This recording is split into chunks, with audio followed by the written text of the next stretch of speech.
Selamat pagi, selamat siang, selamat sore, selamat malam anak-anak hebat kelas 8 dimanapun kalian berada. Kembali lagi bersama dengan Bu Tina di pembelajaran matematika. Hari ini kita akan belajar mengenai rumus dan nilai fungsi. Mari kita simak penjelasan berikut ini.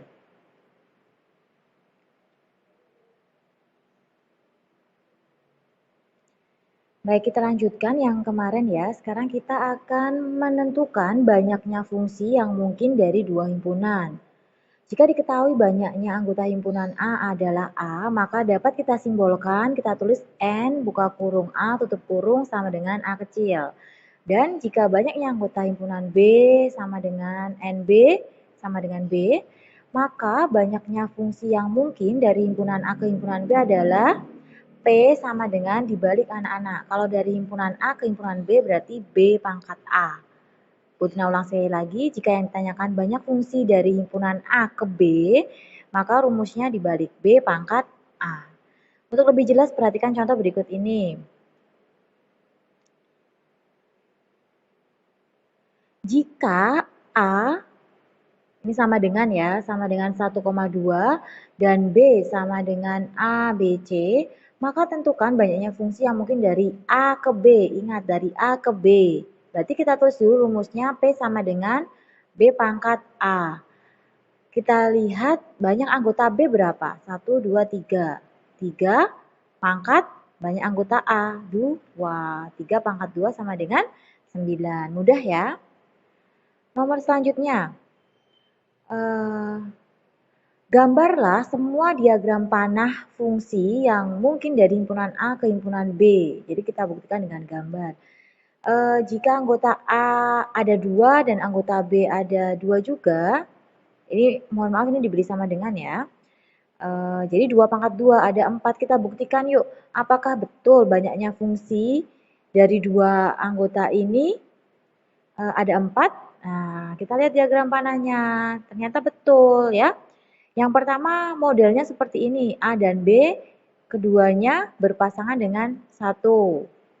Yang kedua A dan B, keduanya berpasangan dengan 2. Yang ketiga A dengan 2, B dengan 1. Yang terakhir A dengan 1, B dengan 2. Ingat ya, fungsi adalah memetakan setiap anggota A dengan tepat satu anggota B. Jadi untuk contoh nomor 1 ini kalian tidak perlu memperhatikan yang B. Mau anggota B itu pasangannya 2, 3, atau 10 pun tidak masalah. Yang penting kita fokus melihat himpunan A. Yang penting himpunan A berpasangan tepat satu dengan anggota B. Tidak perlu memperhatikan B. Hanya perlu perhatikan yang A. Demikian juga untuk contoh yang kedua. Cukup anak-anak perhatikan bahwa himpunan A punya pasangan cuma satu. A punya pasangan satu, B juga punya pasangan cuma satu. Begitu. Jadi ada 4 di gambar. Tuh. Kita lanjutkan anak-anak. Sekarang selain relasi dan fungsi, ada satu lagi yaitu namanya korespondensi satu-satu. Korespondensi satu-satu dapat didefinisikan sebagai berikut ini. Himpunan A dan himpunan B berkorespondensi satu-satu jika setiap anggota A berpasangan tepat satu dengan anggota B dan setiap anggota B berpasangan tepat satu dengan anggota A. Jadi masing-masing dari anggota himpunan A dan anggota himpunan B masing-masing cuma punya pasangan satu. Tidak ada yang boleh double, tidak ada yang tidak punya pasangan. Semuanya harus berpasangan satu. Nah, oleh karena itu ada syaratnya. Syaratnya adalah banyak anggota A harus sama dengan banyak anggota B. Harus sama. Kalau himpunan A anggotanya 3 ya berarti himpunan B anggotanya harus 3. Kalau yang 1, 3, yang 1, 2 itu jelas bukan korespondensi satu-satu. Bagaimana cara menentukan banyaknya korespondensi satu-satu? Ingat ya kalau fungsi tadi kan B pangkat A. Nah kalau korespondensi satu-satu rumusnya seperti ini anak. K sama dengan N tanda seru. Nah tanda seru ini dibaca faktorial. Jadi rumusnya K sama dengan N faktorial. Faktorial itu nanti perkalian yang menurun, gampangannya seperti itu. Nah contohnya seperti berikut anak-anak. Jika diketahui himpunan A, anggotanya ada 2 ya. Anggota himpunan B juga ada 2. Maka tentukan banyaknya korespondensi satu-satu yang mungkin dari 2 himpunan itu, lalu anak-anak diminta untuk menggambar.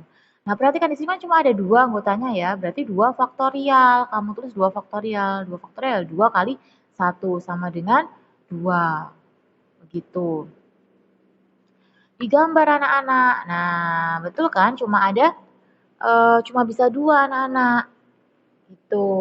Ini korespondensi satu-satu. Jadi kalian juga harus memperhatikan himpunan B. Nih, A dengan 2, B dengan 1. Atau A dengan 1, B dengan 2.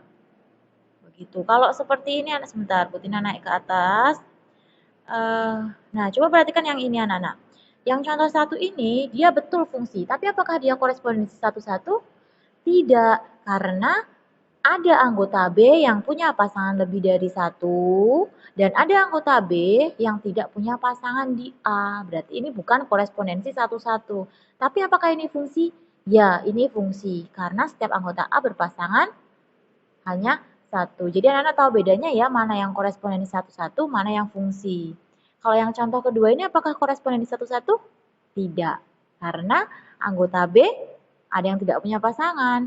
Dan juga ada anggota B yang punya pasangan lebih dari 1. Yang korespondensi satu itu yang bagaimana? Yang masing-masing dari anggota himpunan A dan himpunan B itu saling berpasangan hanya 1. Begitu ya. Kita lanjutkan. Contoh nomor 2. Nah, sekarang begini. Jika diketahui himpunan A, sekarang anggotanya ada berapa ini anak-anak? 1, 2, 3. Ada 3 ya. Kalau di sini 3, pasti di sini 3 kalau yang ditanyakan korespondensi satu-satu. Nah, berapakah banyaknya korespondensi satu-satu yang mungkin? Dan gambarlah diagram panahnya. Karena 3, berarti rupanya K sama dengan N faktorial. Maka tulis 3 faktorial. Sama dengan 3 kali 2 kali 1. Sama dengan 6. Kalau nanti banyaknya anggotanya ada 5, berarti anak-anak tulisnya K sama dengan 5 faktorial. 5 faktorial sama dengan 5 kali 4 kali 3 kali 2 kali 1. Begitu. Faktorial adalah perkalian yang menurun. Kalau 8 faktorial ya tinggal kamu kalikan. 8 kali 7 kali 6 kali 5 kali 4 kali 3 kali 2 kali 1. Perkalian biasa. Nah, untuk nomor 2 ini akan ada 6 bentuk korespondensi satu-satu yang mungkin. Nah, seperti ini anak-anak. Nih, ini korespondensi satu-satu ya. A dengan 1, B dengan 2, C dengan 3. Kalian cukup pastikan bahwa anggota himpunan A punya pasangan 1. Anggota himpunan B juga punya pasangan 1. Begitu ya. Ini pun sama. Nah, begitu ya. Ada 6 jenis korespondensi satu-satu yang mungkin dari himpunan itu. Nah, itu untuk korespondensi satu-satu. Nah, sekarang kalau ini masih korespondensi satu-satu, ini banyak anggotanya berapa ini? 1, 2, 3, 4. Berarti 4 faktorial. 4 kali 3 kali 2 kali 1. 4 kali 3, 12. 12 kali 2, 24. 24 kali 1, 24. Nah, kalau 24 ini tidak perlu kalian gambar. Terlalu lama. Gitu. Tapi pasti jawabannya 24. Begitu kalau anggota himpunannya 4. Gitu ya, nak? Mari, sekarang kita lanjutkan. Setelah kalian mengenal relasi fungsi dan korespondensi satu-satu, sekarang mari kita menghitung untuk notasi fungsi. Jadi untuk fungsi itu nanti dia punya rumus fungsi dan nilai fungsi. Nah, ini yang kalian perlu pelajari juga. Fungsi dinotasikan dengan F, ini bacanya gini ya. F memetakan dari X ke Y. Begitu, dengan X anggota A dan Y anggota B. X anggota A, Y anggota B.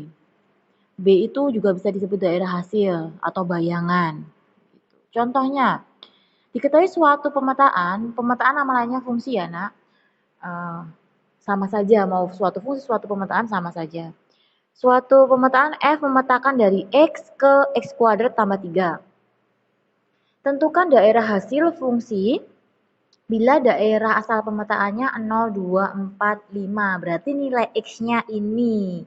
Begitu, anak-anak harus mencari Y-nya berapa. Nah, kita tulis dulu yang pertama rumusnya. Kita akan rubah yang F bagi X anak panah X kuadrat tambah 3 ini menjadi rumus fungsi. Gampang. Merubahnya ya cukup kamu ganti seperti ini. Baginya ini kamu rubah jadi kurung. F, kurung buka, X, kurung tutup. Tanda panahnya kamu ganti sama dengan. Lalu tulis rumusnya. Mudah ya. Dengan X sama dengan 0, 2, 4, 5. Nah, sekarang anak-anak dari rumus ini anak-anak tinggal masukkan. Kalau F0 berarti X-nya kamu ganti dengan angka 0. X-nya kamu ganti dengan angka 0 diperoleh 0 kuadrat ditambah 3. Dihitung sama dengan 3.